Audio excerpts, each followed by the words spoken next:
Yo, buat teman-teman semuanya, ini banyak teman-teman yang baru galbay ya, telat-telat bayar di pinjol, terus dia selalu bertanya, aman nggak bang galbay di sini? Atau gimana bang cara aman untuk galbay gitu loh. Banyak nggak teman-teman yang bertanya di sini? Walaupun saya tidak tahu nih arti yang lebih spesifik yang Anda tanyakan tentang kata aman nggak galbay di sini. Tolong bantu saya bang supaya aman nggak, gimana. Oke. Ini buat teman-teman semuanya yang baru telat bayar. Mungkin Anda, ya mungkin dibalik kata aman itu yang Anda tanyakan, apakah ada DC datang ke rumah?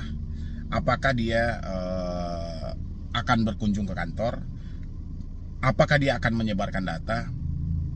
Apakah apalagi ya? Dia ada di daerah saya. Biasanya kata-kata aman itu mewakili beberapa pertanyaan yang saya sampaikan tadi, terutama yang lebih spesifik orang yang bertanya apakah galbay di sini aman dan bagaimana caranya untuk aman.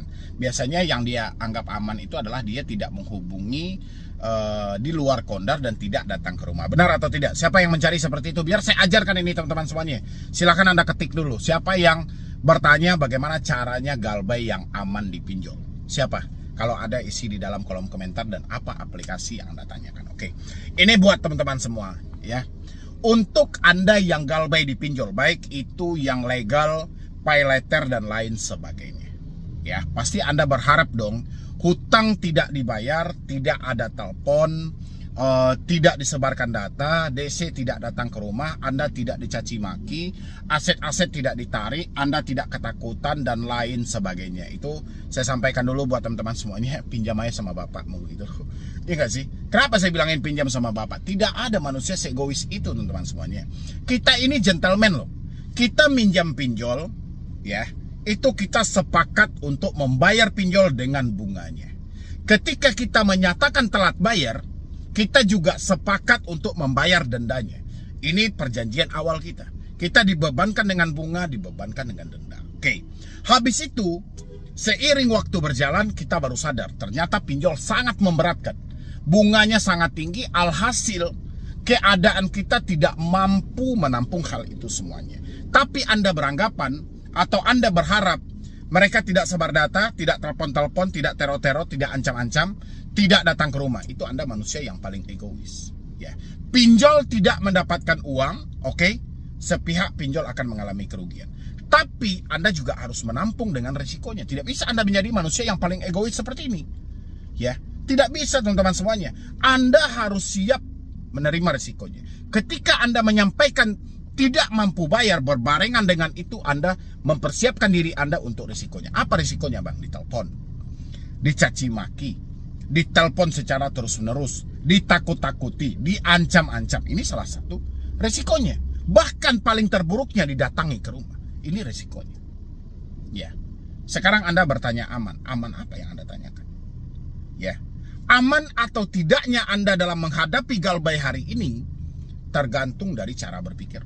Semakin bagus cara berpikirmu, semakin positif hal yang kamu pikirkan, semakin selamat kamu untuk menghadapi pinjaman online. Semakin buruk cara berpikirmu, semakin negatif hal yang kamu pikirkan, semakin jahat pinjaman online yang kamu rasakan.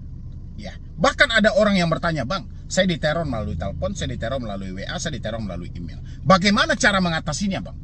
Saya bilangin, kalau hanya sebatas telepon, WhatsApp, dan email, kenapa Anda tidak ganti nomor, hapus WA, dan reset HP ke dalam pabrik? Iya, saya sudah lakukan bang. Berarti ada masalah lain dong. Teroran ternyata ada di sini. Ya, teroran yang ada di dalam pikiran itu tidak bisa dihapus teman-teman, tapi bisa Anda rubah. Dengan cara apa? Dengan Anda memikirkan hal yang lebih positif buat ke depannya. Bukan hal negatif yang Anda pikirkan, tapi hal positif. Ya, begitu ya teman-temanku semuanya. Jadi jangan lagi Anda bertanya, bang, galbay di sini aman nggak? Galbay di sini aman nggak? Aman atau tidak, Anda yang membentuk, Anda yang merencanakan. Selagi Anda memikirkan hal yang buruk, apapun konsepnya tidak akan aman. Ya, saya sudah jelaskan sama teman-teman semuanya. Kenali penyebabnya. Apa penyebab kenapa kita selalu bertanya aman atau tidak? Otomatis ada penyebabnya. Apa yang menjadikan hal ini kita begitu ketakutan? Kenali penyebabnya, saya bilangin.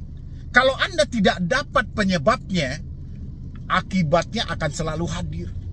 Ya, penyebab yang paling utama tidak bisa berdamai dengan diri sendiri. Ada pertengkaran hebat antara pemikiran dan hati Anda. Ini harus diatasi teman-teman semuanya.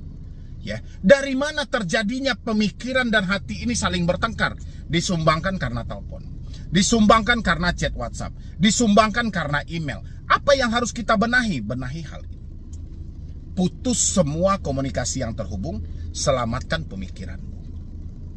Ya, berapa kali saya sampaikan sama teman-teman semuanya. Penyumbang tingkat kepanikan paling besar ada di telepon, ada di WhatsAppmu, ada di emailmu. Mau kemanapun kalian berputar, tetap yang menjadi sumber masalah hari ini gara-gara telepon, gara-gara WhatsApp, gara-gara email. Gara-gara 3 hal inilah makanya Anda bertanya aman atau tidak. Anda ketakutan didatangi DC. Apa pemicunya? Karena ada yang tidak jujur, takut ketahuan orang tua, tidak siap menampung resikonya. Kan sudah saya bilangin tadi teman-teman semuanya. Kalau Anda tidak siap dengan resikonya, pinjam aja sama bapakmu. Ya, sekarang kita sudah terlanjur minjam di pinjol, Bang. Jangan cari lagi kata aman, tapi bagaimana caranya kita berdamai dengan pemikiran kita sendiri. Paham teman-teman semuanya? Ini enggak, Bang. Dia bakalan nelpon kantor enggak? Mana saya tahu. Ya kan? Kalau hal itu yang Anda tanyakan, kalau saya bilang nanti, oh iya dia akan nelpon kantormu. Kalau tidak, Anda akan vonis saya pembohong. Ya kan? Bang, kata abang kemarin dia akan nelpon kantor. Padahal ini pertanyaanmu. Ya kan? Karena saya salah dalam menjawab, akhirnya Anda vonis saya membohong. Jadi pertanyaan Anda itu sebenarnya nggak ada jawabannya gitu. Ya. Habis itu Anda tanya, kapan DC datang ke rumah? Siapa yang tahu? Saya bukan pemilik pinjolnya.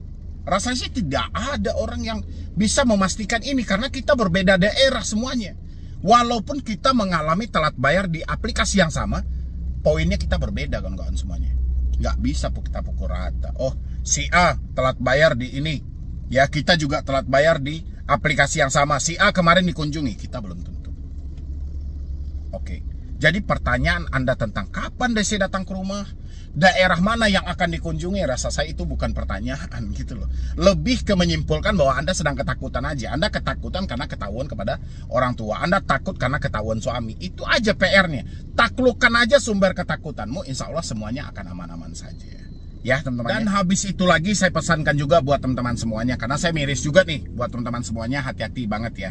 Terutama Anda yang mengalami telat bayar seperti di Akulaku, Tradipo, Shopee, Kredit Pintar, Julo, Dana Rupiah dan lain sebagainya. Kenapa saya bilangin seperti itu?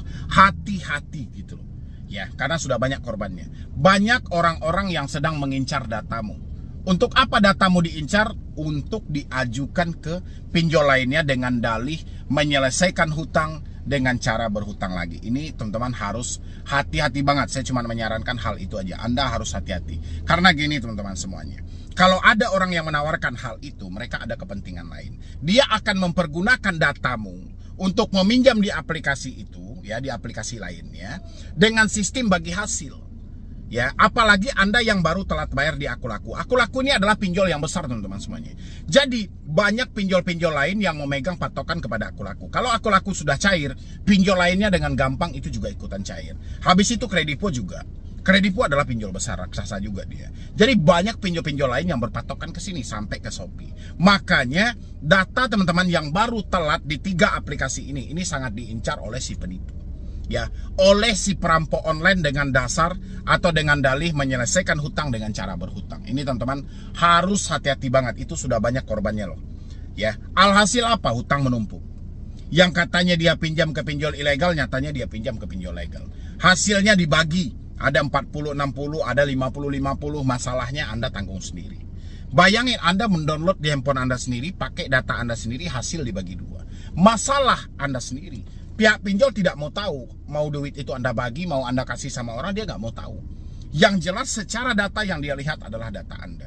Makanya ini harus hati-hati teman-teman semuanya. Saya sangat miris itu. Apalagi saya lihat di aplikasi TikTok sangat banyak, di Instagram sangat banyak gitu loh. Pokoknya di media-media sosial mereka sangat banyak. Kenapa mereka sangat banyak? Karena mereka memanfaatkan ketakutan Anda. Setiap kali Anda bertanya soal apakah Galbay di sini aman, pasti dia akan membesar-besarkan jawabannya. Mereka akan membuat Anda setakut mungkin gitu loh. Mereka akan bikin drama sebesar mungkin supaya apa? Supaya Anda mempergunakan jasa mereka. Itu tujuannya gitu loh. Jadi teman-teman, tolong berpikir secara logika, kendalikan pemikiran Anda. Jangan pernah tertipu dengan hal-hal seperti itu ya. Itu saya sarankan buat teman-teman semuanya. Mudah-mudahan dengan informasi ini itu dapat membantu teman-teman semuanya. Dan habis itu jangan cari-cari lagi, aman gitu loh. Kalau misalnya pemikiran Anda belum bisa diajak kompromi, coba refreshing dulu, coba tenangkan sejenak dulu. Dan habis itu coba pelan-pelan kita berusaha bekerja. Karena hutang ini tidak cukup dengan kita hanya mencari jawaban aman atau tidak teman-teman. Karena hutang ini wajib juga dibayar gitu loh. Ya, hutang wajib dibayar nanti kalau Anda sudah mampu. Ya, kalau sekarang kayak mana dikatakan mampu, orang Anda gak kerja-kerja kok. Anda ketakutan, kebingungan selalu ya. Akhirnya rezeki makin jauh, hidup Anda makin sulit. Ya, sekarang berdamai dengan pemikiran, coba bekerja dan berusaha, kumpulkan uang Anda. Kalau sudah terkumpul, negosiasi pokok hutangnya. Ya, kalau misalnya kita sudah bekerja bang, tapi duit juga tidak terkumpul, oh ya sudah. Ya, kita mau gimana lagi ya, kita tampunglah risikonya. Apa risiko ya? Nama kita masuk dalam skor kredit bermasalah. Oke teman-temanku semuanya, jadi sekian dulu dari saya, Medi Broni. Wassalam.